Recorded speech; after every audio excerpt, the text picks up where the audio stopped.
दोस्तों आज हम बात कर रहे हैं बैलेंस शीट की। दोस्तों हम सीधा ही किसी कंपनी की बैलेंस शीट को एनालाइज करना शुरू करने से पहले कुछ एक बेसिक समझ लेते हैं।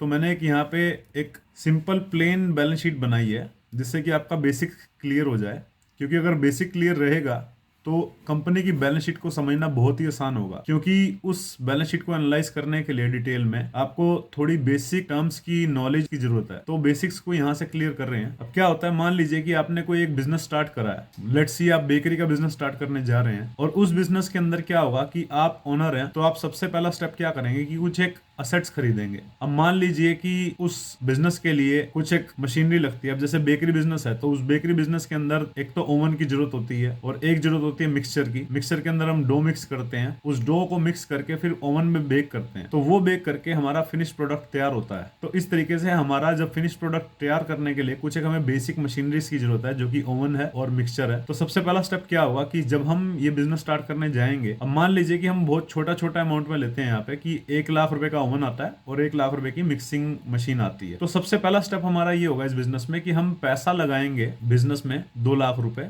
जिससे कि हम ये ओवन और ये मिक्सचर खरीद के लाएंगे। तो सबसे पहला स्टेप क्या होगा, मशीन खरीदना सबसे पहला स्टेप नहीं होगा। सबसे पहला स्टेप ये होगा कि हम इस बिजनेस में पैसा लगाएंगे, कैपिटल इंट्रोड्यूस करेंगे। माने कि इस बिजनेस का एक अकाउंट खुलवाएंगे बैंक में, जहां पे कि हम पैसा डिपॉजिट करवाएंगे 2 लाख रुपए, और जो कि प्रोप्राइटर डिपॉजिट करवाएगा, जो कि मैं हूं इस केस में ओनर। तो अब देखिए यहाँ पे बैंक अकाउंट खुला और उस बैंक में 2 लाख रुपए डिपॉजिट आ गए प्रोप्राइटर की तरफ से, तो इसको बोलते हैं कैपिटल। ये आ गई 2 लाख रुपए की। अब हुआ क्या दोस्तों, जैसे ही हमारे बैंक में पैसा आया, इधर हमने कैपिटल से भी रिफ्लेक्ट करना शुरू किया। उसका कारण ये है, बिजनेस अलग है और प्रोप्राइटर अलग है। माने कि मैं जिसने पैसा लगाया है, जो कि इन्वेस्टर है इसमें, वो अलग है, और ये हम बिजनेस की बैलेंस शीट बनाने जा रहे हैं। और ये कैपिटल क्या होगा, जो ओनर का पैसा लगा है वो लाइबिलिटी में शो हो रहा है। अब मैं आपको बताता हूँ ऐसा क्यों है। ये बैलेंस शीट जो है ये धंधे की बैलेंस शीट है। अब जैसे मान लीजिए हमने XYZ बेकरी स्टार्ट करी है, तो ये XYZ बेकरी की बैलेंस शीट है, ये ओनर की खुद की पर्सनल बैलेंस शीट नहीं है। अगर आज हम देखेंगे, किसी भी थर्ड पार्टी को दिखाएंगे कि ये धंधा कैसा परफॉर्म कर रहा है, तो हम बोलेंगे कि ये देखिए, इस बैलेंस शीट से अंदाजा लगाइए कि ये धंधा कैसा परफॉर्म कर रहा है। तो इस जब हम इसको दिखाएंगे बैलेंस शीट को, तो वो इस बेकरी की बैलेंस शीट की बात कर रहा होगा, ना कि मेरी पर्सनली जिसने इसमें पैसा लगाया है। मैं ओनर हूं, मेरी खुद की बैलेंस शीट अलग होगी। ये मेरे धंधे की बैलेंस शीट है, जो कि मेरा बेकरी का बिजनेस है। तो कल को अगर मान लीजिए बैंक में हम जाते हैं, किसी से लोन लेने जाते हैं इस बिजनेस को एक्सपेंड करने के लिए, तो वो बोलेंगे इस बिजनेस के फाइनेंशियल्स दिखाओ, इस बिजनेस की हैसियत दिखाओ। तो हैसियत जानने के लिए वो इस बैलेंस शीट को रेफर करेंगे। तो इस बैलेंस शीट की बात जब हम कर रहे हैं, तो हम यहाँ पे डेफिनेटली कि एक अगर पैसा इसमें आएगा तो एक ओनर ही लगाएगा। तो इधर से ओनर जब लगा रहा है, तो ये इस बिजनेस की देनदारी है ओनर के प्रति, क्योंकि इस बिजनेस को ओनर ने अपना पैसा उधार दिया एक तरफ से। तो मैंने अपना पैसा जब इन्वेस्ट करा इस बिजनेस में, तो ये लाइबिलिटी होगी इस बिजनेस की। ये जो बिजनेस है आज की डेट में ओनर को 2 लाख रुपए देनदार है, क्योंकि इसने ओनर से 2 लाख रुपया लिया है और वही 2 लाख रुपए इसके बैंक में पड़ा है। अब कल क्या होगा, कल जो भी इस बिजनेस को मैनेज कर रहा है, भले वो मैं खुद ही कर रहा हूँ क्योंकि मैं ओनर हूँ, या कोई मैंने एक बंदा यहाँ पे हायर कर दिया जो मैनेजर है। अब वो क्या करेगा, कल जाके ओवन परचेज करके आएगा, और ओवन परचेज के साथ साथ अपनी वो मशीन परचेज करके आएगा मिक्सिंग की। एक लाख की दोनों आ रही है। तो कल ये बैंक में से पैसा खत्म होके ओवन में कन्वर्ट हो जाएगा, 1 लाख का ओवन में और 1 लाख का मशीन में, क्योंकि बैंक में से वो चेक काटेगा, और वही जो चेक काटेगा तो वो पैसा चला जाएगा ओवन के लिए, और ओवन आ जाएगा उस पैसे से, और वैसे ही मशीन आ जाएगी उस पैसे से। तो हमारा बैंक का तो बैलेंस जीरो हो जाएगा। और आप देखेंगे कि यहाँ पे 1 लाख दोनों खड़े हैं, और यहाँ पे 2 लाख रुपए जो है कैपिटल एज इट इज खड़ी है, क्योंकि ओनर के प्रति इनकी देनदारी है XYZ बेकरी की। XYZ बेकरी ने आज की डेट में ओनर को 2 लाख रुपए देने हैं। तो कल को मान लो किसी दिन ऐसा डिसीजन आता है कि इस धंधे को बिल्कुल बंद कर रहे हैं, तो क्या होगा कि जो भी इस धंधे को मैनेज कर रहा होगा वो ये दोनों मशीनरीज बेचेगा। बेचने के बाद जो पैसा मिलेगा वो इस ओनर को दे देगा। तो टेक्निकली ये भी जीरो हो जाएगा और ये भी जीरो हो जाएगा।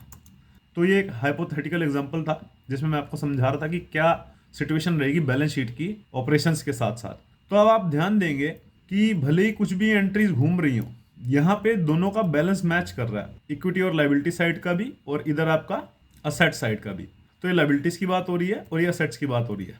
तो आप देखेंगे कि बैलेंस हमेशा मैच करेगा, क्योंकि अकाउंटिंग के बहुत ही बेसिक नियम के तहत चल रहा है सब सिस्टम, जो कि होता है डबल एंट्री सिस्टम। मतलब एक चीज डेबिट होगी तो दूसरी चीज क्रेडिट होगी। बाकी ये थोड़ा टेक्निकल टर्म्स में चला जाएगा, आप उतना ना जाइए। तो मैं आपको सिंपल सा बता रहा हूँ कि अगर 1 रुपए की लाइबिलिटी क्रिएट होगी तो उसी के साथ साथ 1 रुपए का असेट भी क्रिएट होगा। तो अगर इसे प्लेन लैंग्वेज में कहे, बहुत ही आसान भाषा में, तो इसका मतलब ये है कि एक चीज बढ़ेगी तो दूसरी चीज भी बढ़ेगी। अगर एक असेट बढ़ेगा तो दूसरा लाइबिलिटी भी उतने ही रुपए से बढ़ेगी। माने बैलेंस बराबर रहेगा हमेशा किसी भी स्थिति में।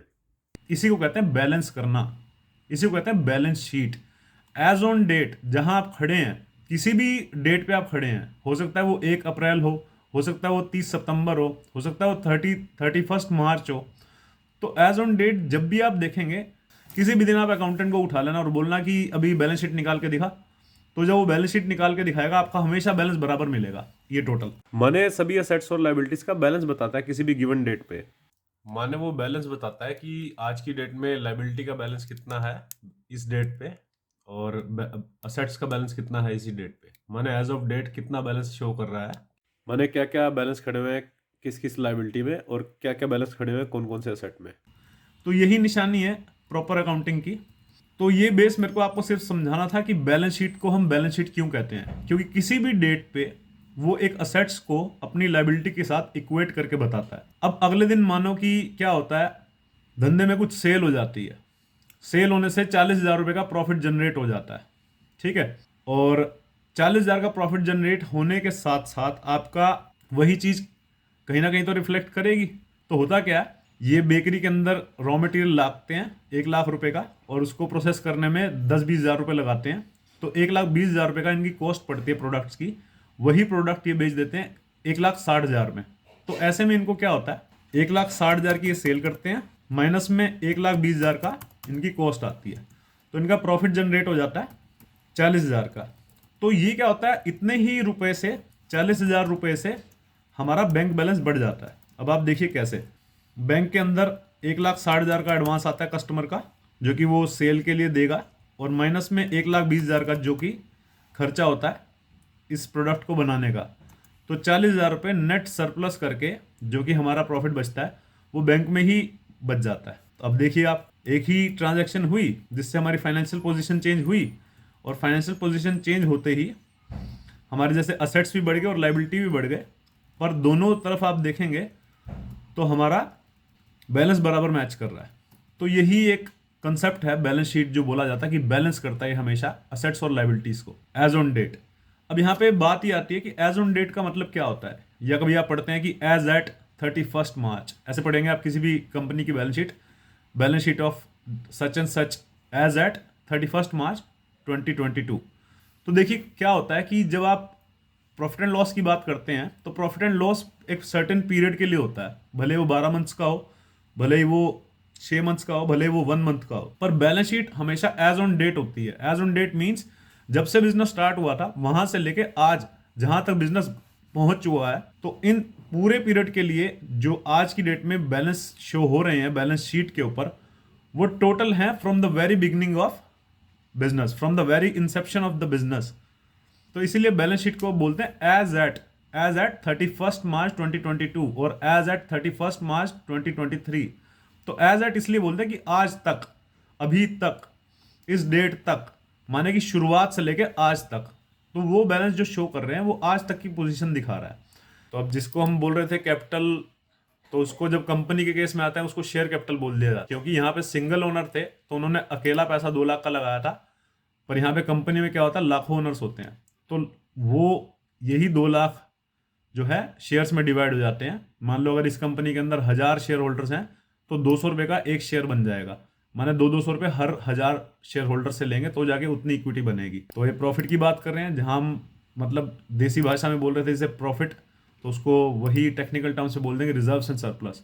मतलब जब कंपनी कुछ भी अर्न करती है तो उसके बाद जो उसका हर खर्चा काटने के बाद जो भी उसका रिजर्व बच जाता है उसे रिजर्व एंड सरप्लस में डाल देते हैं, ताकि वो फ्यूचर में कोई भी ऑब्लिगेशंस के लिए काम आ सके। ठीक उसी प्रकार ये असेट्स हैं, ऐसे ही बैलेंस शीट कंपनी की होती है जिसमें ऐसे असेट्स होते हैं, ओवन, मशीन और बैंक, ये सब। दोस्तों अगर आपको मेरा काम पसंद आया हो तो इस वीडियो को और भी लोगों के साथ शेयर करें, और फ्यूचर में ऐसी वीडियोस पाने के लिए चैनल को सब्सक्राइब करें। Thank you.